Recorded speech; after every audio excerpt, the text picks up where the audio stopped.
jangan sampai tersandung dahulu. Terima kasih atas kehadirannya. Saya ucapkan Assalamualaikum warahmatullahi wabarakatuh.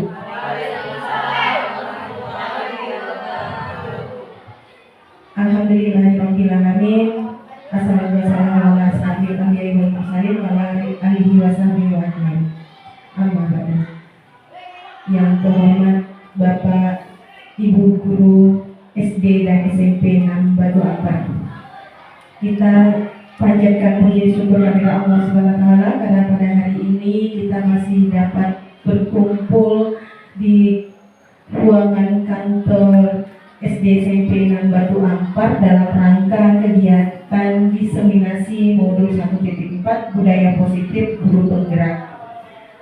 Saya ucapkan terima kasih yang tidak terhingga kepada ibu-ibu yang sudah bersedia menyempatkan waktunya pada hari ini dalam rangka menghadiri kegiatan yang saya sampaikan. Tidak lupa juga kita panjatkan kepada baginda Nabi Muhammad SAW atas limpahannya dan karunia-Nya pada hari ini kita dapat menuju ke jalan yang lebih baik lagi. Baik, ibu-ibu sekalian, di sini saya akan menyampaikan diseminasi tentang budaya positif. Ya, adapun tujuan dari diseminasi pada kali ini adalah kegiatan yang bertujuan untuk menyebarkan suatu gagasan, temuan, hingga inovasi terkait kegiatan belajar yang dicapai melalui publikasi, presentasi, atau kegiatan lainnya. Nah, diseminasi budaya positif ini diselenggarakan untuk memotivasi guru dan warga sekolah untuk menerapkan budaya positif di lingkungan sekolah.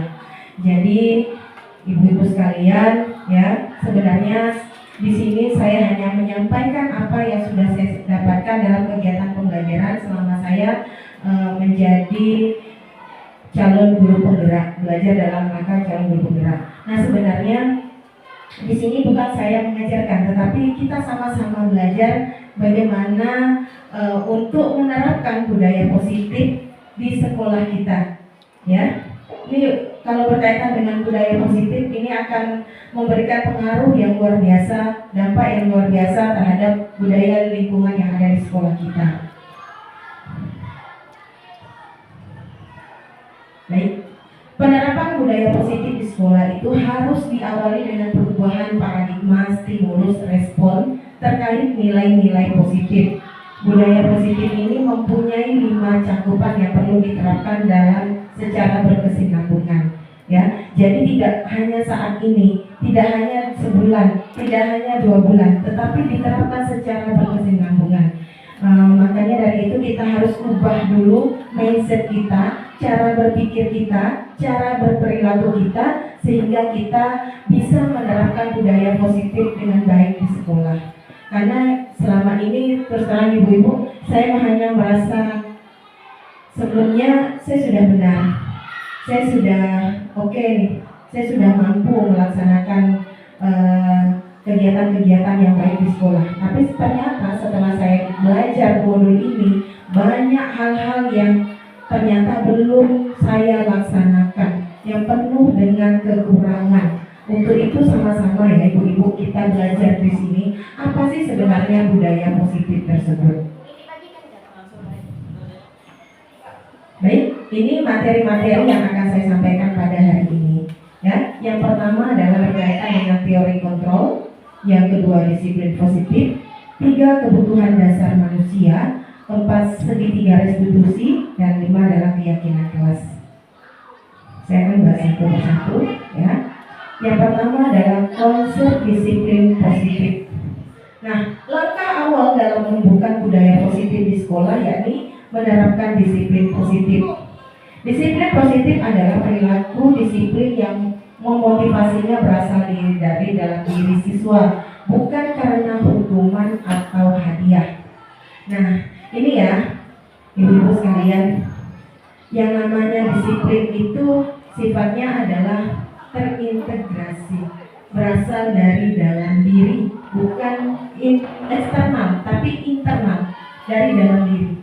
Percuma kalau dengan 1000 aturan, Tapi kalau kita tidak menyadari, kok kita tak punya rasa tidak tumbuh dari dalam diri kita, termasuk anak-anak, sama ibu-ibu. Anak-anak juga demikian. Mau kita tempel peraturan kelas, kesepakatan kelas, apakah namanya itu, tapi kalau mereka tidak yakin, ya tidak tumbuh dari dalam diri mereka, maka kedisiplinan tidak akan pernah terlaksana dengan baik. Sama juga dengan kita. Saya awalnya juga kayak gitu, karena disiplin ini saya anggap sebagai udahlah seadanya. Datang ngajar seadanya, masuk ke kelas ngajar seadanya, semuanya serba seadanya. Tapi ternyata yang namanya disiplin positif yang baik itu tidak seperti itu, ya. Disiplin positif yang baik itu adalah bagaimana tumbuh dari dalam dasar diri kita. Nah, salah satunya melalui motivasi dalam diri, bukan karena hukuman, bukan karena hadiah. Nah, ternyata kalau selama ini kita memaknai hukuman itu salah, hadiah itu benar, tapi ternyata dua-duanya salah. Ya, hadiah salah, apalagi hukuman. Ya, nah mungkin saya juga merasakan hal yang sama. Ya, jadi saya berani berbicara di sini, bisa menyampaikan kepada Bapak Ibu sekalian, ya karena saya juga merasakan. Kalau dulu cerita menghukum ini agar anak mau mengerjakan tugas, siapa yang tak mengerjakan tugas, saya hukum. Biar anak mau mengerjakan tugas. Ingat ya, yang tak mengerjakan tugas minggu depan, ibu hukum keliling lapangan. Mungkin itu pernah saya lakukan. Memang pernah. Agar anak mengerjakan tugas. Tapi kalau hal itu dilakukan sekali dua kali, mau anak betul mengerjakan tugas. Tapi habis itu tidak. Karena dia hanya sekedar takut yang sesaat saja. Nah, atau seperti ini, siapa yang mengerjakan tugas, ibu kasih hadiah. Wah, semangatlah dia mengerjakan tugas kan. Tapi giliran suatu saat dia mengerjakan tugas tidak dikasih hadiah, maka dia akan kecewa dan dia tidak mau lagi mengerjakan tugas. Kan? Beda dengan motivasi. Kalau anak yang memiliki motivasi dalam diri, mau dihukum atau tidak dihukum, mau diberi hadiah atau tidak diberi hadiah, dia akan tetap semangat melaksanakan tugasnya. Nah, itulah yang terbentuk dalam disiplin. Sama juga dengan kita, ibu-ibu, sama, ya. Makanya bukan karena A, bukan karena B, bukan karena C. Makanya kalau dalam kegiatan Merdeka Belajar itu, ya apapun yang dilakukan guru semuanya harus berpihak kepada murid.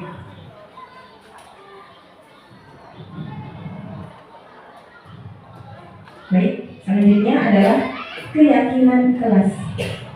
Nah, kita mungkin sering dengar ya, keyakinan kelas atau kesepakatan kelas ya ibu-ibu. Mungkin bahkan kita sudah buat keyakinan kelas atau kesepakatan kelas sebelum kegiatan pembelajaran dimulai. Pernah ya ibu-ibu ya? Nah, baik. Kenapa sih bukan disebut dengan peraturan kelas? Kalau sekarang tuh digembar-gemborkan adalah keyakinan kelas atau kesepakatan kelas, bukan peraturan kelas. Gimana? Karena peraturan itu adalah suatu hal yang penuh, tidak boleh ini, tidak boleh itu, boleh begini, boleh begitu, yang keluar atau berasal dari sekolah ataupun dari guru yang sifatnya adalah memaksa terhadap murid. Tuh, ya. Nah, jadi kalau peraturan kelas itu seperti itu. Kemarin kita masih pakai peraturan kelas kan? Peraturan kelasnya kita tempel di depan kelas, di dalam kelas, di dinding, ya. Nah, tapi alhamdulillah kita sekarang sudah mulai berangsur, ya. Bapak Ibu sudah banyak menggunakan kesepakatan atau keyakinan kelas. Apa bedanya? Ya. Nah, keyakinan kelas ini adalah keyakinan yang tumbuh, nilai-nilai kebaikan atau nilai-nilai kebajikan yang tumbuh, yang berasal dari dalam siswa tersebut, kemudian disepakati secara bersama. Nah, apa saja nilai-nilai kebaikan atau nilai-nilai kebajikan? Nilai-nilai kebaikan atau nilai-nilai kebajikan itu memang sudah ada, ya, bahkan sejak zaman dahulu, ya. Nah, kalau sekarang nilai-nilai kebaikan atau nilai-nilai kebajikan itu ya ada yang sifatnya universal. Nilai kebaikan dan nilai universal. Kalau nilai kebajikan itu bisa di negara manapun ya, kalau untuk nilai universal. Tapi ada juga nilai kebaikan yang dianggap tidak universal. Misalnya ada suatu wilayah yang satu negara yang masih menerapkan mengajar anak dengan cara dipukul misalnya. Nah itu kalau bagi daerah mereka bisa mengatakan itu sebagai masih nilai kebaikan, tapi tidak dijadikan sebagai nilai universal. Ya, karena untuk daerah kita contohnya itu tidak lagi digunakan, ya kan? Nah, jadi nilai-nilai kebaikan tersebut atau nilai-nilai kebajikan tersebut pertama bisa didapat dari profil Pancasila. Apa itu profil Pancasila? Yang memiliki 6 dimensi. Beriman, bertakwa, dan berakhlak mulia. Beriman dan bertakwa kepada Tuhan Yang Maha Esa serta berakhlak mulia. Yang kedua, bergotong royong. Ketiga, mandiri. Keempat, berkebinekaan global. Kemudian 5, berpikir kritis. Dan yang keenam adalah kreatif, ya. Nah, bernalar kritis kemudian kreatif. Nah, dari itu tertanamlah nilai-nilai kebajikan. Nah, selain itu ada lagi beberapa nilai kebajikan yang memang selalu ada. Mau diterapkan di lingkungan sekolah, di lingkungan masyarakat maupun di lingkungan keluarga. Ya, misalnya saling menghormati, saling menghargai, jujur, menjaga kebersihan, taat, disiplin. Pokoknya itu yang berkaitan dengan nilai-nilai kebaikan itulah merupakan suatu keyakinan. Jadi kalau di dalam kelas itu ya dibentuklah nilai keyakinan tersebut ya agar siswa-siswa mampu menyadari keyakinan tersebut berasal dari dalam dirinya ya sehingga membentuklah disiplin positif. Jadi di sini keyakinan kelas yaitu seperangkat aturan kelas yang telah disepakati bersama dengan membuat keyakinan kelas. Siswa akan lebih bersemangat untuk melaksanakan prinsip atau nilai-nilai yang mereka buat. Nah, ibu-ibu, bagaimana sih cara membuat keyakinan kelas tersebut di kelas? Nah, jadi ada beberapa langkahnya. Ini semuanya bisa kita lakukan. Ya, yang pertama adalah kita menyampaikan apa sih tujuan dari keyakinan kelas tersebut. Sampaikan tujuannya, manfaatnya, pentingnya, ya. Kemudian kita meminta siswa untuk curhat nih, menyampaikan pendapatnya. Anak-anak, nilai-nilai kebaikan apa saja yang harus kita terapkan di kelas kita? Dengarkan semua pendapat anak-anak, semua anak ya harus memberikan pendapatnya. Ya, jadi mereka ini dengan teknik atau caranya bisa menulis langsung anak-anak di kertas notice note itu yang kecil. Atau anak bisa unjuk tangan. Ini tergantung Bapak Ibu agar anak tidak bosan pada saat kegiatan pemberian keyakinan kelas. Ya, jangan lupa dicatat semuanya Bapak Ibu, ya agar anak merasa dihargai. Jadi dicatat, misalnya Bu saling menghormati, catat. Bu saling menghargai, catat semuanya catat. Bu jujur Bu, catat. Bu disiplin, catat. Bu main HP pada saat sesuai dengan waktu yang diberikan. Bu tidak boleh ngomong kotor. Bu tak boleh membuli. Semua dicatat dulu. Apapun yang disampaikan oleh anak. Kemudian setelah mencatat, ya, barulah kita mengubahnya ke dalam bentuk kalimat yang positif. Misalnya tadi jangan ribut di kelas. Bisa kita ubah menjadi disiplin atau tertib. Misalnya jangan main HP, bisa kita ganti menggunakan HP sesuai dengan ketentuan, gitu. Jadi diubah dalam bentuk kalimat positif, saling menghormati, saling menghargai. Nah, jadi seperti itu. Kemudian setelah disusun, ya, tanyakan lagi kepada siswa, ya, apakah itu sudah sesuai atau masih ada tambahan? Ditinjau ulang Bu. Ditanyakan kembali apakah mereka memang sudah sepakat dengan keyakinan kelas yang mereka buat dan yakinkan mereka untuk konsisten. Nah biasanya kalau saya buat saya sediakan Canva. Canva itu dengan berbagai macam gambar, anak-anak senang. Jadi nanti kita sediakan kanva dengan berbagai aneka elemennya. Misalnya disiplin, anak-anak kalau disiplin kita mau kasih gambar apa? Jambu, nah kasih jam, waktu, nandakan waktu. Terus misalnya kalau saling menghargai mau dikasih tanda apa? Tanda orang yang saling merangkul, ada tanda misalnya tangan yang saling berpegangan. Nah anak senang, jadi dia ikut terlibat langsung dalam kegiatan membuat keyakinan kelas. Kalau dulu peraturan kelas kita yang buat, anak-anak tidak pernah terlibat, ya kan Bapak Ibu? Betul kan? Atau bahkan kita guru ada yang tidak terlibat, atau udah jadi ya peraturan kelas. Nah, dan itu dibaca pun tidak juga.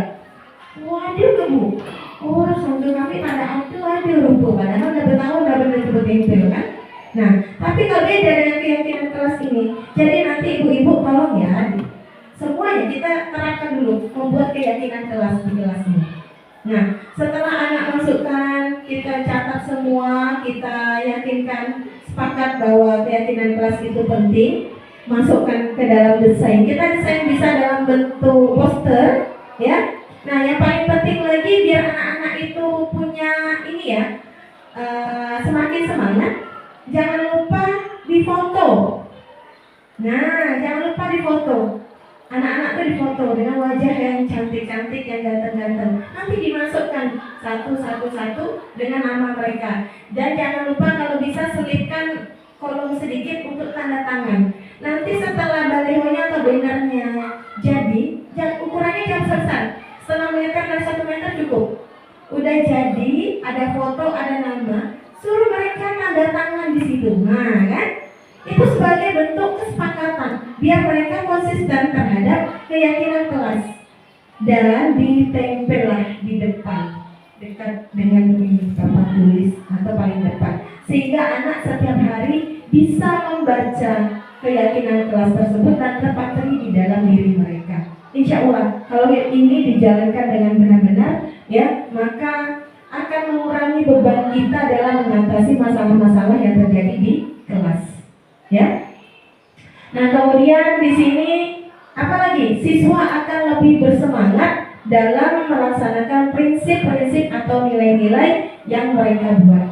Nah, misalnya salah satunya jangan lupa giat belajar, bekerja sama, melakukan kreasi dan inovasi. Ya, itu dibuat ibu-ibu ya, biar anak-anak apa ya, ketika mereka mau melakukan pembelajaran ya, itu juga sangat mempengaruhi semangat mereka. Baik, Bapak Ibu, di sini ada salah satu contoh video yang saya buat untuk membuat keyakinan kelas di kelas 7, ya.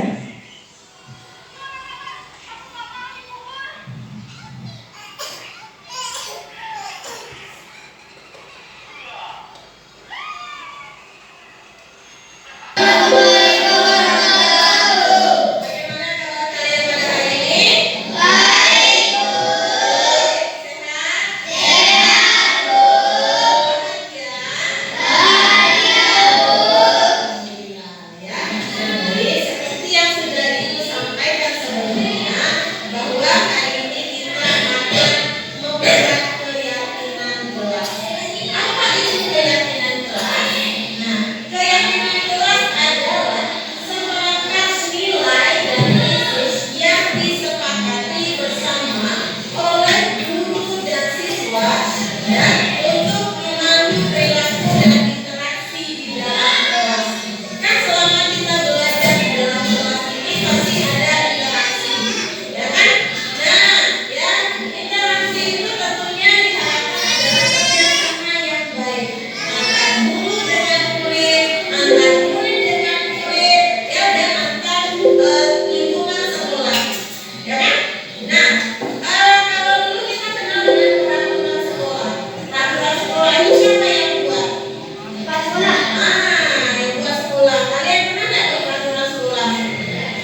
Baik Bapak Ibu, itu tadi yang pertama adalah video tentang keyakinan kelas, di mana saya menjelaskan terlebih dahulu tentang apa sih yang dimaksud dengan keyakinan kelas, terus nilai-nilai kebajikan apa saja yang diyakini yang terdapat di dalam kelas tersebut. Nah, setelah itu saya menyampaikan apa sih manfaat dari keyakinan kelas tersebut. Nah, setelah itu baru saya meminta anak untuk menyebutkan apa saja keyakinan-keyakinan kelas yang mereka yang mereka yakini, ya, yang mereka ketahui, untuk dijadikan sebagai kesepakatan di dalam kelas tersebut. Nah, kemudian saya meminta mereka untuk menuliskan di note notice atau kertas kecil, nanti menempelkan di papan tulis, ya. Ini kita lanjutkan videonya. Sudah dituliskan nilai-nilai kebaikannya? Sudah. Yang sudah, silakan mulai dari baris ini dulu untuk menempelkan dengan rapi, ya. Nah, dari sebelah sini dulu. Yuk. Tiga. Ya, udah. Silakan, ya. Nah, tempel lagi.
Baik, Bapak Ibu, jadi tadi setelah anak menuliskan nilai-nilai kebaikan di kertas notis tadi, menempelkannya, kemudian saya meminta beberapa anak untuk membacakan apa-apa saja nilai-nilai kebaikan yang sudah dituliskan oleh teman-temannya. Kemudian saya menuliskannya kembali di dalam kanvas satu persatu. Setelah itu jangan lupa buat atau ubah kalimat yang negatif menjadi kalimat yang positif. Misalnya, jangan tidur, jangan terlambat, jangan membuli. Nah, itu kita ubah dalam kalimat yang positif. Misalnya saling menghargai, saling menghormati, disiplin dalam belajar, semangat dalam belajar. Nah, kita ubah ke dalam bentuk yang positif.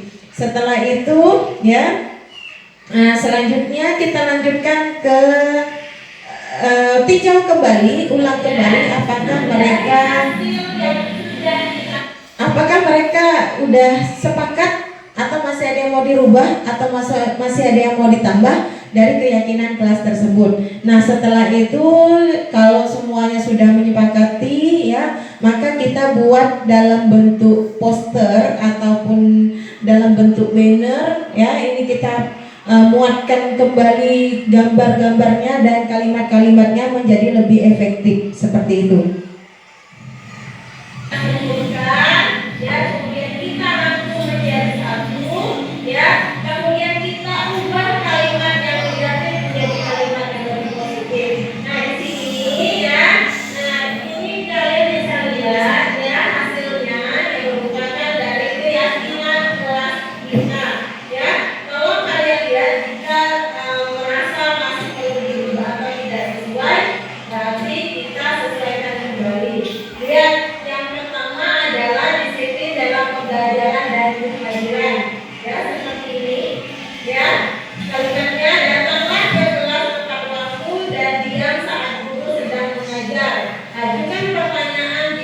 tidak paham. Bisa seperti dan siswa setiap tahun dapat bertanggung jawab atas PR yang diberi. Yang mana nih? Yang ini. Ada lagi yang perlu keyakinan kita bersama. Nanti ini akan ibu jadikan sebuah poster ya, akan kita tempel di depan kelas sebagai pengingat kita untuk keyakinan kita bersama. Sekarang, baik, terima kasih sekian, cukup sampai di sini. Wassalamualaikum warahmatullahi wabarakatuh.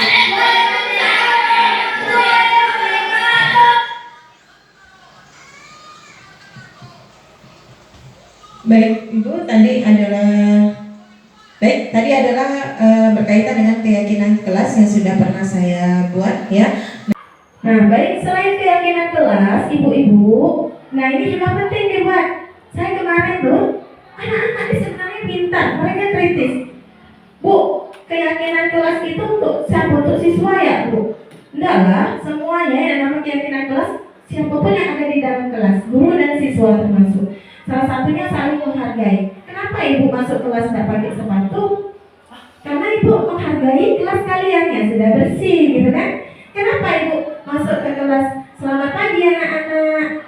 Ya kan? Apa kabar kalian? Nah itu juga bentuk dari saling menghargai. Saya bilang seperti itu. Terus, Bu, boleh nggak ini Bu? Guru itu apa disebut Bu? Disiplin. Jangan untuk anak ya. Karena dalam kegiatan yang saya belajar ini, modul budaya positif ini, ibu-ibu, memang harus dibuat tugas anak, tugas murid, tugas guru. Hal yang tidak boleh dilakukan murid dan hal yang tidak boleh dilakukan guru itu harus dibuat. Jadi misalnya tugas guru mengajar dengan cara yang menyenangkan. Nah terus tugas siswa belajar dengan aktif. Apalagi tugas guru disiplin datang tepat waktu misalnya. Nah begitu juga dengan siswa. Jadi kita setara, tidak hanya untuk siswa, tetapi juga itu diberikan kepada guru. Jadi kalau kita hanya mendisiplinkan siswa tanpa guru yang disiplin, percuma. Termasuk saya. Alhamdulillah saya ini berusaha untuk bangkit dari yang kemarin tadi saya bilang hanya sekedar yang ala saja ya. Insya Allah saya ingin memberikan pembelajaran yang lebih baik lagi di kelas. Makanya saya kadang bilang sama anak, nah kalian senang tidak dengan pembelajaran ibu? Senang. Kalau memang tak senang, bilang tak senang. Tak senangnya di mana? Nah terus itu bentuk dari refleksi. Apalagi kalian ke depannya pengennya belajarnya seperti apa? Makanya dengan adanya keyakinan kelas tersebut sebenarnya mengurangi emosi kita untuk yang capek kalau marah-marah terus di kelas sebenarnya. Kita tinggal mengingatkan dengan anak-anak. Kalau mereka berbuat salah di luar dari keyakinan kelas, tinggal dilihatkan, anak-anak kita udah punya keyakinan kelas loh. Ini keyakinan kelas kita. Pasti anak, oh ya Bu, maaf. Itu yang di luar dia ingin sampaikan. Tapi kalau memang itu tidak ada yang kadang anak marah ya. Kalau kita kasih tahu dia balik marah seperti itu. Jadi keyakinan kelas itu penting sekali ya ibu-ibu. Ya nanti kita coba terapkan bersama-sama di sekolah kita. Baik, berikutnya adalah pemenuhan kebutuhan dasar manusia. Kita percaya semuanya ibu-ibu bahwa apapun yang terjadi, perilaku anak-anak yang di luar kendalinya itu ya, semuanya itu atas dasar pemenuhan kebutuhan sebagai dasar manusia. Pasti ada alasannya. Tak ada anak yang berbuat hal-hal yang negatif itu tak ada alasannya, pasti ada alasannya. Jadi dalam ilmu psikologi, kebutuhan dasar manusia sangat mempengaruhi karakter, perilaku, dan tindakan seseorang. Kebutuhan dasar manusia dapat diartikan sebagai unsur-unsur yang diperlukan manusia untuk mempertahankan keseimbangan fisiologis dan fisiologisnya. Nah, jadi ada alasannya, baik secara fisiologis maupun fisiknya, ya, seperti itu. Ada alasannya. Sebenarnya kita paham nih, cuma kadang kita suka mau menyamaratakan anak sesuai dengan keinginan kita. Nah, nih kuncinya kita suka Yang harus bisa semua. Padahal anak-anak ini punya keterbatasan dan keunikan masing-masing. Baik, nah ini kebutuhan dasar manusia menurut William Glasser itu membaginya menjadi 5. Ya, yang pertama kebutuhan bertahan hidup, yang kedua kebutuhan akan kasih sayang dan rasa diterima, yang ketiga kebebasan, yang keempat kesenangan, dan yang kelima adalah penguasaan. Ingat ibu-ibu ya, setiap anak yang melakukan kesalahan pasti ada alasannya antara kelima ini. Ya, antara kelima ini. Nah, misal ada anak yang suka mengambil barang temannya. Nih, kasus lah misalnya ada anak yang suka mengambil barang temannya. Makanya kita kalau dipanggil langsung dimarah, anak itu pasti bersalah, langsung dimarah. Kita hanya mungkin sekedar memuaskan diri, tapi ketemu tidak dengan masalahnya, berubah tidak anak tersebut. Nah, dia apa maksudnya anak tersebut bisa tidak menjadi lebih baik. Kalau hanya sekedar dimarah ibu-ibu, tidak bakalan ada perkembangan menjadi baik. Maka yang pertama kali kita harus cari tahu. Nah, kita tahu dulu masalah dia itu kebutuhan dasarnya apa dulu. Dia tadi suka ngambil barang ya. Apakah duitnya, duit temannya, kah, pulpen, kah, buku, kah, kue, kah, ya kan? Pokoknya barang kawan suka diambil ya. Kita cari tahu dulu. Yang pertama kemungkinan dia karena faktor kebutuhan bertahan hidup, ya kan?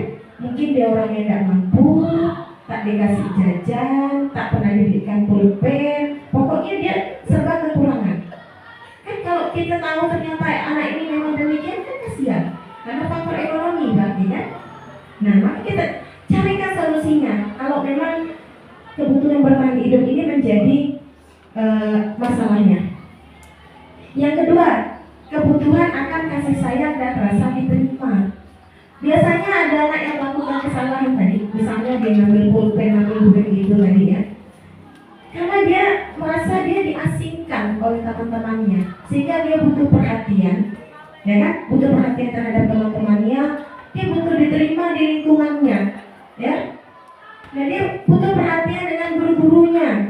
Kadang kita secara tidak langsung ya, kalau udah lihat anak yang memang nakal, kemudian pandai lagi bahasanya tadi ngambil barang, kita ada negatif thinking kan, kurang kita memperhatikan dia. Nah, kalau seperti ini ya, bagaimana cara kita melakukan pendekatan terhadap siswa ya, agar perilakunya tersebut bisa berubah. Kita carikan solusinya bersama-sama ya. Kemudian yang ketiga, kebebasan. Nah, anak yang kayak gini nih, kalau dia ngambil barang orang apa segala macam, karena dia merasa dirinya berbuat bebas melakukan apa saja, ya, seenaknya ya. Dia merasa tidak masalah melakukannya. Nah, ini anak-anak yang seperti ini biasanya dia butuh namanya kreativitas, ya. Dia harus diberikan kreativitas dalam belajar, misalnya, ya. Kemudian kesenangan. Ada anak yang melakukan kesalahan itu karena suka-suka ya, senang. Kalau bergurau dengan kawan kan, gurau ya babu, ambil pulpen kan, kesuka daripada dia punya pulpen, tapi dia karena dia suka ya dia ngambil. Nah, ini juga disalurkan kesenangan anak itu seperti dari kegiatan-kegiatan praktikum, olahraga, sehingga tersalurkan, ya. Dan yang kelima adalah penguasaan. Ada anak yang ingin menjadi penguasa. Ada kemarin ya. Kau jangan macam-macam. HP kau udah HP-mu udah ada di tanganku. Pokoknya kau nanti kok ini kebongkar hasil kau. Nah, itu kan karena dia merasa dirinya penguasa. Nah, anak-anak yang seperti ini berikan dia sebagai pemimpin dalam suatu kegiatan. Nah, karena memang dia merasa dia bisa, dia ingin menjadi orang yang bisa memimpin teman-temannya. Silakan diberikan dia kesempatan untuk melakukan hal yang demikian. Jadi jangan kita semuanya mandang suatu hal itu buruk. Pasti anak tersebut punya alasan kenapa dia melakukan hal yang demikian. Setelah kita mengetahui apa saja kebutuhan dasar dari anak tersebut, ya. Nah, selanjutnya adalah bagaimana posisi kita, ya, posisi kontrol. Nah, itu namanya ada posisi kontrol. Posisi kontrol ini dikemukakan oleh Dian Goosen dalam bukunya Restructuring, ya, School Discipline. Ini dia mengungkapkan bahwa guru perlu meninjau kembali penerapan disiplin di dalam ruang-ruang kelas mereka selama ini. Apakah telah efektif? Apakah berpusat kemerdekaan dan memandirikan murid? Sebagaimana dan mengapa? Jadi dia sudah melakukan riset berdasarkan pada teori kontrol.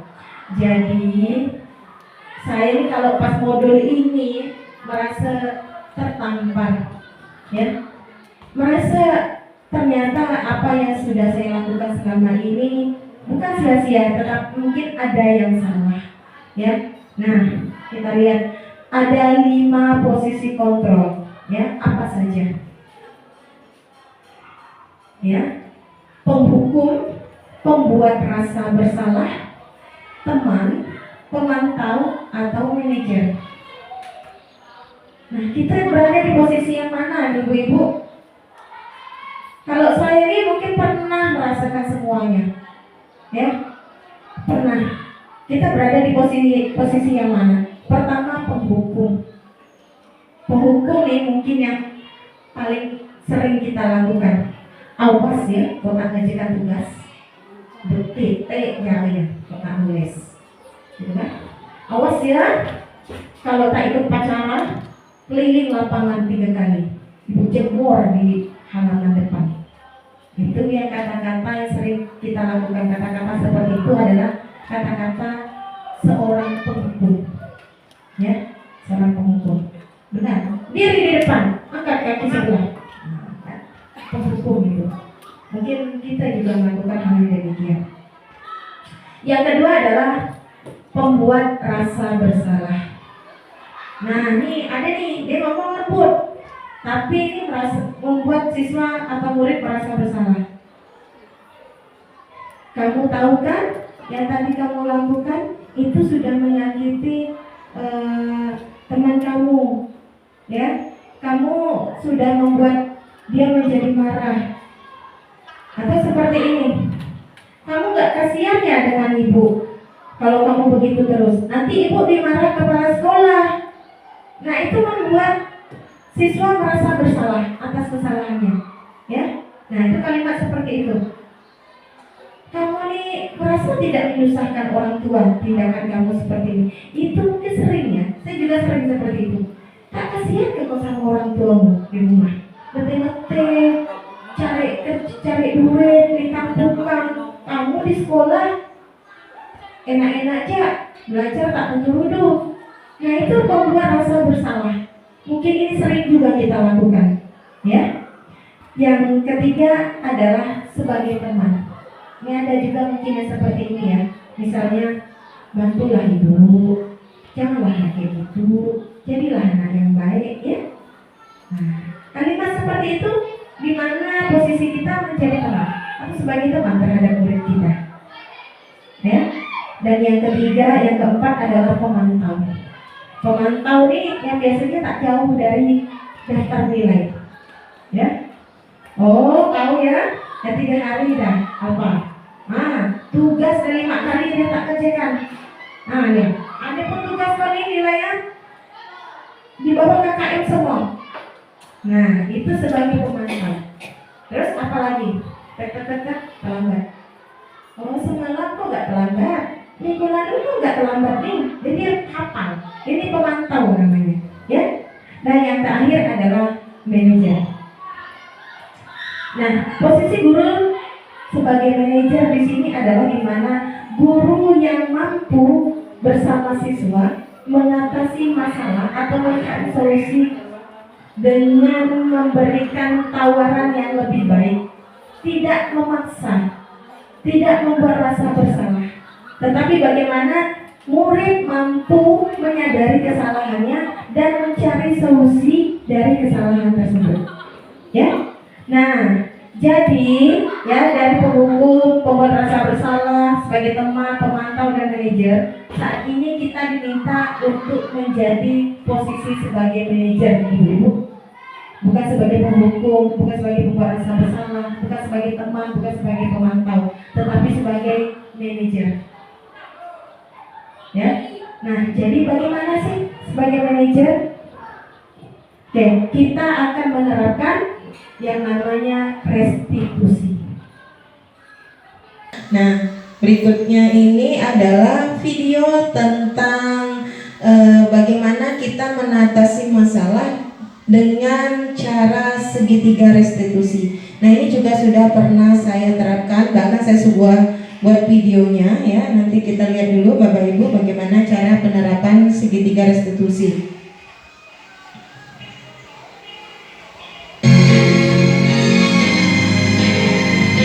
Bagaimana kabarnya Ari? Ya, baik Bu. Ya. Jadi terkait dengan kejadian yang tadi, apa yang sebenarnya sudah kamu lakukan? Saya menyembunyikan HP teman Bu. Menurut kamu, tindakan kamu tadi itu benar atau salah? Salah Bu, karena membuat teman marah dan membuat kelas jadi ribut. Jadi kamu sudah menyadari kesalahan kamu. Memang semua manusia pasti berbuat salah. Ya, tidak ada manusia yang sempurna. Tapi ingat ya, jangan sampai kesalahan tersebut kita ulangi terus-menerus. Karena kesalahan tersebut bisa merugikan diri kita sendiri bahkan orang lain. Untuk itu, mari kita cari solusinya untuk mengatasi masalah ini. Ya, kita bersama-sama. Nah, Ibu mau nanya nih, apa alasan kamu melakukan hal tersebut?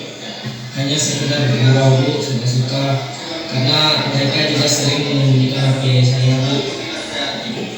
Baik, saya memaklumi ya kamu sebagai remaja yang masih mencari jati diri, yang masih suka dengan kesenangan ya. Saya juga melihat kesenangan itu ada pada diri kamu. Nah, tapi kita bisa mencari kesenangan-kesenangan yang lebih baik ya, yang bisa menimbulkan hal-hal yang positif. Bisa ya? Nah, itu di sini ya, karena kita punya keyakinan kelas yang sudah kita sepakati sebelumnya. Masih ingat keyakinan kelas kita apa saja?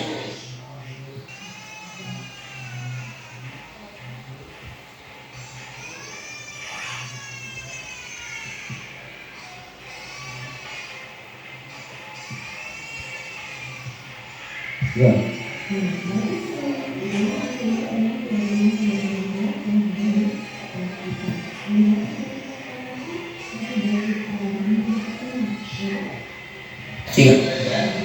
Nah, dari keyakinan kelas kita tadi ya, atas kejadian atau kesalahan yang sudah kamu perbuat, keyakinan kelas apa yang belum kamu lakukan? Saling menghargai dan jujur Bu. Nah, bagaimana dengan keyakinan yang ada pada kamu? Apakah juga nilai baik dalam keluarga kamu? Apa saja itu? Saling menghormati, saling jujur, saling menolong dan saling menyayangi. Nah, berarti nilai-nilai kebajikan yang ada di sekolah kita, yang ada di kelas kita, sama dengan nilai kebaikan atau nilai kebajikan yang ada di keluarga kamu.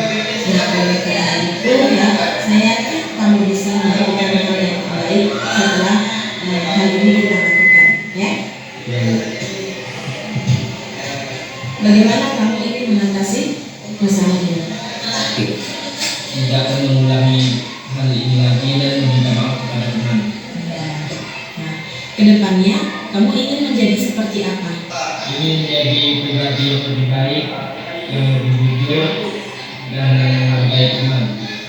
Baik, itu sangat menghargai sekali dan apresiasi sekali terhadap apa yang kamu sampaikan pada hari ini. Semoga kesalahan-kesalahan berikutnya tidak akan pernah terulang lagi. Ya, kita bisa saling menghargai, saling jujur, saling menolong ya, ketika berada di dalam kelas maupun di luar kelas. Ya, terima kasih. Nah, baik. Bapak Ibu sekalian, ini tadi salah satu video ya yang berkaitan dengan bagaimana pemecahan masalah terhadap siswa melalui segitiga restitusi. Nah, jadi kurang lebih seperti itu bagaimana cara kita mengatasinya, itu bukan dengan cara menghukum atau membuat rasa bersalah atau lainnya, tapi bagaimana kita sebagai manajemen, seorang manajemen. Nah, melalui segitiga restitusi di sini kita akan dapat memecahkan masalah itu. Anak menemukan sendiri masalahnya, kemudian mereka akan menemukan sendiri juga bagaimana solusinya. Kemudian kita bisa mengembalikan anak kepada kelompoknya. Nah, saya rasa video tadi ya sudah cukup jelas ya. Untuk selanjutnya nanti kita lanjutkan kepada sesi tanya jawab.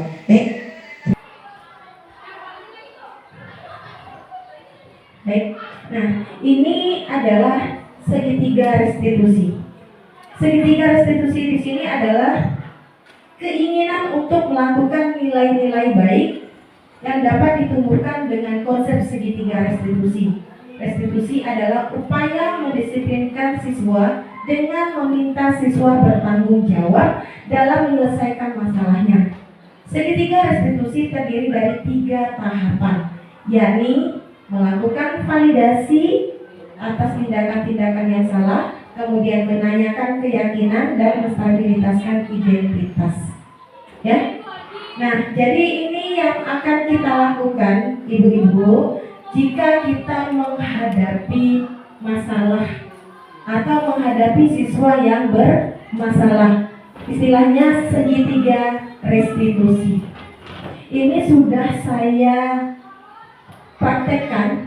Ternyata ini memang luar biasa. Kita tak capek-capek buang energi kita marah-marah anak, tapi anak menyadari kesalahannya, dia berusaha untuk menyelesaikan masalahnya itu dengan caranya sendiri yang sudah benar. Ya, ini sudah saya praktekkan. Nah, jadi caranya seperti ini, ibu-ibu sekalian. Yang pertama adalah menstabilkan identitas. Nih, garis segitiga yang di bawah, menstabilkan identitas. Ketika anak melakukan kesalahan, ya, bagaimana cara kita menstabilkan identitas? Kita tanyakan. Ketika dia dipanggil, tolong katanya mukanya jangan marah, mukanya harus tetap senyum atau ramah terhadap anak. Jadi anak mau berterus terang. Setelah kita panggil, kita bisa tanyakan, kenapa kamu dipanggil di sini, gitu kan? Kamu tahu nggak kenapa kamu dipanggil di sini? Karena kalau udah kita tanya seperti itu ya, tahu bu. Tapi kalau kita kan, sini om, sini, tahu nggak om, apa berapa di sini? Tahu nggak? Nggak tahu bu, kan? Pasti kayak gitu deh, pura-pura dia nggak tahu kan? Tapi kalau kita ramah, sini nak, masuk nak. Nah, kamu apa kabarnya, ya kan? Baik bu. Nah, tahu nggak kenapa ibu manggil kamu ke sini? Nah, dia langsung ngeluh tuh. Tahu bu, gitu dia kan? Tahu. Nah, kenapa? Kamu buat salah bu. Nah, dia langsung buat salah. Tapi kalau kita marah, dia pakai gini ah. Aduh bu, bukan salah kami. Langsung gitu dia tuh. Bukan salah kami. Dia dulu nampu kami. Dia dulu ngayek kami. Nah, kayak gitu dia. Tapi kalau kita nanya dia betul-betul apa yang kamu lakukan? Buat salah bu. Tanyakan kembali. Kesalahan apa yang kamu buat? Pasti dia menerangkan dengan gini. Tapi walaupun dia, nah kenapa kamu lakukan itu? Iya lah bu, dia pun biasa gak gitu, nyobek buku kami, nyobekkan buku kami balas lah.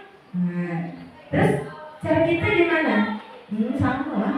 Ibu pun kalau digitukan kawan, ibu balas ya. Ibu koyak gak buku, ibu coret ya. Kenapa kita gitukan saja? Ya, sama ibu gitu gak kalau memang kawan ibu. Tapi nah sekali lagi ibu nanya, kira-kira kalau perbuatan kamu atau perbuatan ibu tadi melakukan hal yang sama seperti itu, betul atau salah? Dia nyoret buku kita balas nyoret. Dia koyakkan buku kita balas koyakkan. Betul atau salah itu tindakan kita? Sama lah bu. Sebenarnya gimana? Hal yang jahat tuh tak boleh dibalas dengan kejahatan. Gimana ya? Dibalas dengan kebaikan. Pasti gitu dia ngomong. Nah itulah yang disebut dengan keyakinan. Nilai-nilai kebaikan yang ada dalam diri.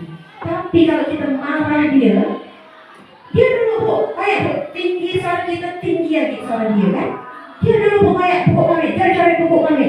Kita malah salah. Nah, pasti itu dia. Tapi kalau kita ngomongnya nadanya rendah, yang lembut, dia akan melunak. Dia yang paling kita perlukan ini adalah anak tersebut menyadari kesalahan, bukan merasa bukan merasa dia disalahkan, tetapi dia menyadari kesalahannya.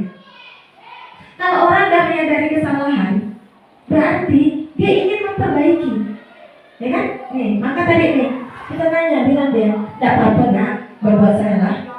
Semua orang juga berbuat salah, karena manusia tempatnya hilaf dan salah. Tapi boleh tidak kita buat salah terus? Pasti dia bilang jawabnya tak boleh bu, katanya kan? Tidak boleh. Terus kita nanya lagi kan? Misalnya lagi,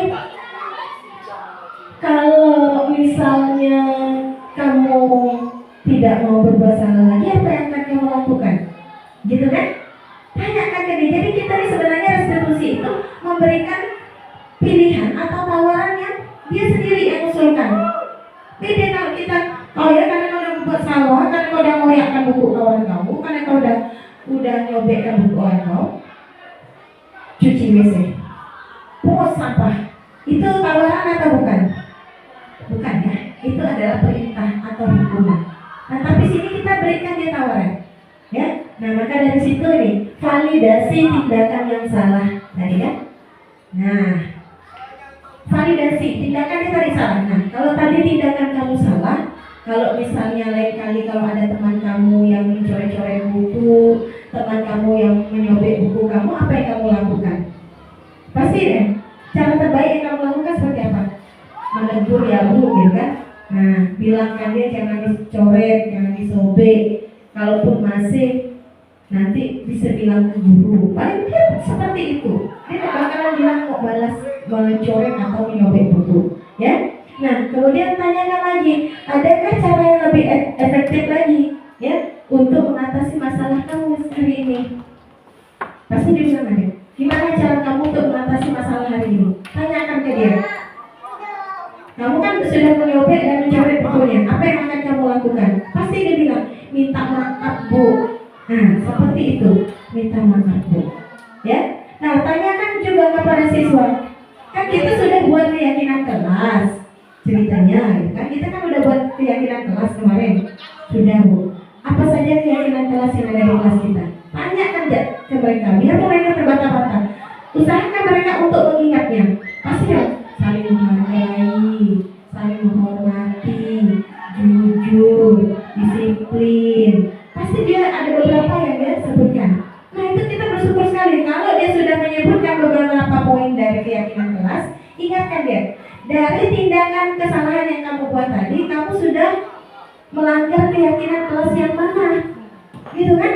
Biar dia yang menyebutkan, bukan kita. Nanti dia akan bilang saling menghargai bu, karena kan ada coret sama nyobek untuk temannya. Saling menghargai bu. Nah, misalnya, oke, berarti dia sudah sadar dengan kesalahannya dan dia akan memperbaiki. Salah satunya tadi minta maaf dengan temannya, ya, dan tidak akan mengulanginya. Terakhir, ya, ini kan kita tanyakan, ya. Nah, misalnya kamu ingin menjadi orang yang seperti apa ke depannya. Nah, ini adalah menyatakan keyakinan, ya, sama tadi, ya. Kamu ingin menjadi orang yang seperti apa? Pasti menjadi lebih baik lagi bu, tidak mau melakukan kesalahan. Nah, sarannya sama atau kesalahan yang lain. Ingin menjadi siswa yang berprestasi, ya kan? Ingin mencapai cita-cita. Jadi seperti itu, ya. Nah, baik, ibu, bapak ibu sampai di sini, ya. Mohon jika ada pertanyaan silakan disampaikan. Ini kita udah masuk ke dalam tahap sesi tanya jawab dan diskusi.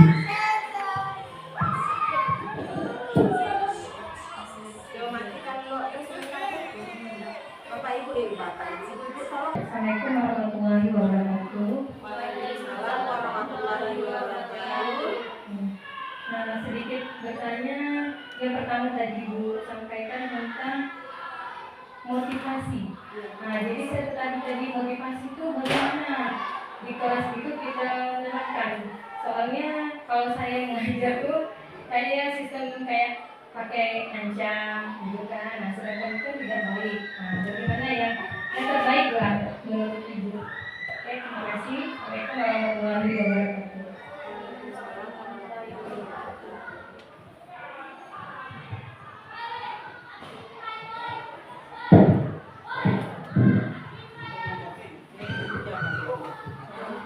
Baik, nah terima kasih Bu, bagus sekali pertanyaannya ya. Memang tadi belum saya jelaskan ya. Nah, jadi kalau kita memang untuk menghindari tindakan hukuman atau penghargaan atau hadiah, ya, bagaimana bentuk motivasinya? Nah, terutama nih kalau anak-anak sama sih sebenarnya anak SD SMP ya. Nah, bentuk motivasi itu yang pertama tentulah melalui kalimat, ya. Sebenarnya sederhana, cuma kadang kita jarang melakukannya. Ya kan, misalnya materi pembelajaran kita hari ini misalnya tentang kebinekaan, ya kan? Anak-anak materi hari ini kita tentang kebinekaan atau Bhinneka Tunggal Ika, ya kan? Nah, kalian harus tetap semangat ya. Kenapa? Karena pada materi ini kita akan belajar tentang perbedaan budaya, perbedaan suku, perbedaan agama, tapi kita berada dalam satu persatuan. Semangat, semangat. Jadi ada suara, ada intonasi, ada motivasi. Semangat anak-anak belajarnya. Semangat Bu. Kamu sukunya apa? Jawa. Kamu sukunya apa? Madura. Kamu sukunya apa? Bugis. Beda kan? Beda. Tapi kita akan belajar tentang persatuan hari ini. Siap? Siap. Itu salah satunya. Kalau kita masuk ke kelas hari ini kita belajar tentang kebinekaan, buka halaman 4. Nah, di situ Bapak datang saja, ya kan? Nah, jadi melalui ucapan itu yang paling penting. Kedua, melalui metode pembelajaran, ya. Nah, melalui metode pembelajaran, tampilkan gambar-gambar yang menarik, video-video yang menarik, ya, cerita-cerita yang menarik, ya. Kalau memang ini kan kita masing-masing ya, anak itu kan punya keinginan yang berbeda-beda. Ada yang suka dengan cerita, suka lihat gambar, ada yang suka lihat video, ada yang suka membaca. Jadi kita bisa memberikan beberapa pilihan pada saat kita menyampaikan pembelajaran tersebut. Ini juga bentuk motivasi anak. Salah satunya, Ibu, kalau kita ke kelas bawa laptop sambil fokus, berdiri dan diri anak luar biasa dari tepuk tangan. So, nih ada video nih, ada gambar nih, ada kuis nih, gitu kan? Tapi kalau anak SD ya memang standarnya kalau kelas-kelas rendah tetap bisa, walaupun kita tidak bisa menghadirkan yang fokus, jangan salah, tetap bisa, ya, melalui gambar, cerita. Anak SD itu paling suka cerita, ya. Misalnya kalau tadi tentang kebinekaan, Ibu ini suku Melayu, tetangga Ibu ini suku Madura, sebelahnya Cina, nah sebelah lagi Bugis. Sama enggak sukunya tuh? Beda Bu, beda Bu. Nah, coba kok tetangga kalian di mana? Ada enggak yang sama? Mereka kalau dilibatkan itu luar biasa. Kemarin saya masuk di kelas 7. Lucu. Saya gantikan Pak Pren ngajar tentang deskripsi. Deskripsi itu menggambarkan. Bu, deskripsi itu macam mana Bu? Teks deskripsi kan? Deskripsi itu menggambarkan bagaimana kalian menggambarkan satu objek. Bisa tempat, bisa orang, bisa benda, bisa apapun. Coba salah satunya kalian menggambarkan hewan ternak kalian di rumah yang peliharaan. Itu berapa? Bu, saya Bu. Salah satunya ada kucing. Kucingnya punya nama, dia menggambarkan warnanya, menggambarkan kondisi bulunya, menggambarkan gerak-geriknya. Satu lagi, pada laki-laki, kelinci. Lucu Bu, kelinci nami Bu, matanya, telinganya panjang, warnanya putih. Kalau di mana? Itu luar biasa. Itulah bentuk dari teks deskriptif tadi. Teks penggambaran tadi ya. Nah, jadi luar biasa. Anak tuh kita pancing dulu. Nah, jadi melalui kalau kita belum bisa menampilkan media-media menggunakan proyektor, tidak masalah. Paling tidak kita mampu berekspresi, ya. Nah, ketiga bentuk motivasinya lagi Ibu-ibu, adalah melalui penghargaan. Penghargaan itu bukan berupa barang, bisa dalam bentuk aplaus, tepuk tangan, bisa dalam bentuk jempol. Bagus, keren, bagus jawabannya, walaupun belum tepat. Oke, siapa lagi yang bisa? Ya, nah itu paling penting. Jadi lebih mendingan kita manfaatkan suara kita, intonasi kita untuk hal-hal memberikan semangat daripada kita marah-marah. Sebenarnya seperti itu. Tapi ibu-ibu, saya ini di sini bukan juga ngajar. Kalau masalah cara marah dulu saya lah paling indonya. Tak ada kalahkan kawan guru yang lain. Tapi alhamdulillah dengan saya belajar menjadi guru penggerak ini, calon guru penggerak, salah satunya adalah budaya positif. Saya mendapatkan hal yang luar biasa sekali. Ternyata ada yang salah selama ini saya mengajar. Ya, saya bisa mengajar lebih santai. Saya tidak marah, tidak terlalu yang gimana. Saya bisa lebih mengontrol emosi saya. Jadi itu cara meningkatkan motivasi yang ada di dalam kelas. Ya, jadi memang tidak perlu menggunakan hukuman maupun hadiah. Kalau anak disuruh kerjakan tugas, tadi udah dijelaskan, kemudian kita kasih dia tugas. Masih ya tak paham, makanya kadang salahnya kita itu ketika ngasih tugas kita pun duduk lah di kursi, gitu kan, karena udah capek. Anak tidak tahu, tapi yang paling penting sebenarnya ketika udah ngasihkan tugas, jangan lupa kita keliling. Apalagi nak yang belum, kadang anak tuh malu dia nak bertanya, takut bertanya. Tapi kok kita keliling, belum nih, ini udah nih, ini bagus. Oh iya belum, ini masih kurang, tambah lagi nak. Ini bukunya maksudnya cuma mana bu? Mau dia tuh ternyata, anak tuh mau dia berpikir kritis, mau dia menjadi lebih baik. Tapi memang butuh bimbingan dan tuntunan. Karena memang tugas kita sebagai guru adalah menuntut. Nah saya rasa demikian Bu Yanti ya. Nah atas jawaban saya. Baik, Ibu yang lainnya, Bapak Ibu yang lainnya, apakah ada pertanyaan lagi? Ya oke, Bu Ai silakan. Di sini yang saya mau tanyakan tentang tadi ada dibahas tentang kedisiplinan.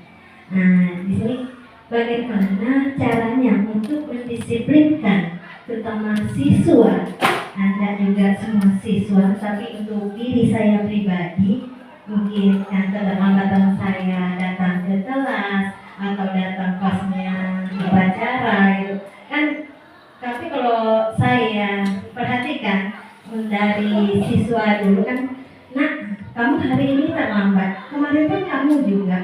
Kadang ada juga anak misalnya pas upacara dia tahu dia tugas, dia itu mengelak, takut dengan dia dikasih tanggung jawab.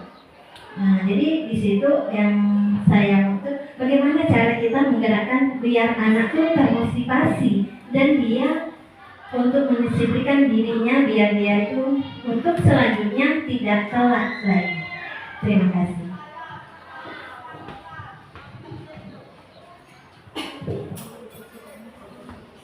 Nah, baik, terima kasih Bu Ai atas pertanyaannya nih. Pertanyaan ini yang sebenarnya sangat menampak kita lah bahasanya. Jadi ini yang menjadi masalah yang kita hadapi bersama. Mungkin itu tidak dirasakan oleh Bu Ai, saya pun juga sama Bu Ai, ya.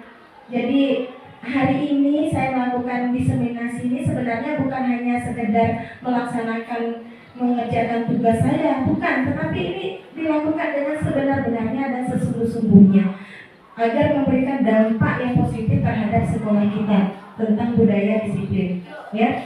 Nah, jadi tadi bagaimana nih kita nih, salah satunya menerapkan disiplin terhadap murid, ya kan? Nah, memang yang paling pertama itu melakukan disiplin positif adalah guru, ya. Memang kita guru yang terlebih dahulu menerapkan disiplin positif, bukan siswa. Percuma kita koar-koar minta siswa A, B, C, D, tapi kalau kita tidak melakukannya. Dan semua guru, dan semua guru, ya. Jadi kalau di sini saya menyatakan semua guru, kalau saya tidak percuma. Makanya saya juga berusaha berusaha untuk salah satunya tuh tadi benar, masalah disiplin waktu, ya. Untuk upacara ini saya alhamdulillah baru 2 Senin ini mulai bisa datang tepat waktu, ya. Kalau kemarin-kemarin sebelum punya anak kecil mungkin juga oke datangnya awal, tapi setelah punya anak agak kerepotan. Tapi itulah kalau diturut-turutkan tak bisa terus. Benar ya, tak bisa terus. Saya malu nih belajar ini, tapi kondisinya saya seperti itu. Akhirnya kemarin saya coba, alhamdulillah bisa. Terus dan hari Selasa sama Rabu hari ini saya bisa datang sebelum jam 7. Bangga gak rasa saya gitu kan. Nah, datang sebelum masuk maksudnya kan, sebelum Bu Ai mencet bel. Nah, seperti itu. Memang sebab itulah.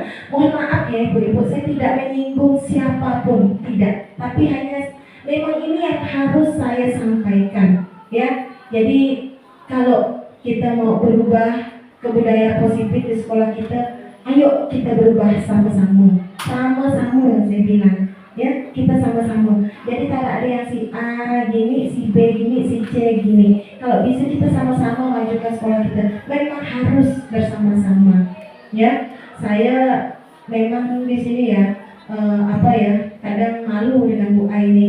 Saya punya kegiatan apa-apa, kadang Bu Ai saya ini ada kegiatan jam 7. Setengah 7 kadang saya baru nak nyampai. Bu Ai itu jam setengah 6 dari sini. Saya bangun awal Bu, nanti biar saya bisa menyiapkan. Ya Allah, saya yang punya kegiatan, beliau yang sibuk.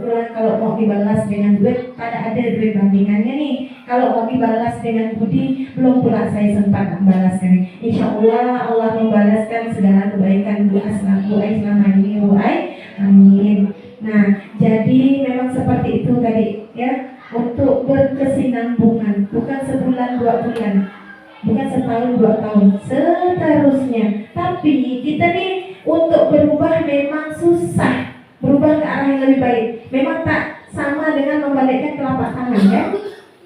Memang susah. Jadi kita berubah ke yang pelan-pelan dulu, yang sedikit-sedikit dulu, ya. Nah, sehingga kita mampu melaksanakannya dengan ikhlas. Nah, ikhlas nih. Ikhlas itu kan tanpa pamrih, tanpa pujian, tanpa mendapatkan penghargaan dari kepala sekolah, ya. Tapi kita melaksanakannya atas dengan dasar kesadaran diri sendiri. Makanya saya mundurkan diri dari SMA, ya kan? Mengurangi beberapa kesibukan saya memang benar-benar ingin menjadi guru yang seutuhnya. Kalau memang bisa, tapi secara bertahap. Seperti itu. Nah, baik, masih ada kan ibu lainnya yang ingin ditanyakan, yang bisa saya jawab. Kalau belum nanti kita diskusikan kembali. Baik, jika tidak ada, saya ucapkan terima kasih atas partisipasinya semua rekan-rekan semua yang ada di sini, ya. Semoga apa yang saya sampaikan menjadi bermanfaat bagi sekolah kita, bagi diri kita, bagi murid kita, ya. Mohon maaf sekali lagi, ya, atas apa yang sudah saya sampaikan. Jika ada salah kata, jika saya menyinggung perasaan Bapak Ibu sekalian, ya, mohon dimaafkan. Saya tidak ada bermaksud untuk menyinggung ataupun memaparkan ke hal-hal yang sifatnya tidak mendukung seperti itu, ya. Semoga kita dapat melaksanakan kegiatan budaya positif disiplin di sekolah kita dengan baik, ya. Baiklah, saya rasa cukup sekian. Saya akhiri, ya. Pohon mangga, pohon selasih. Salam bahagia dan terima kasih. Wassalamualaikum warahmatullahi wabarakatuh.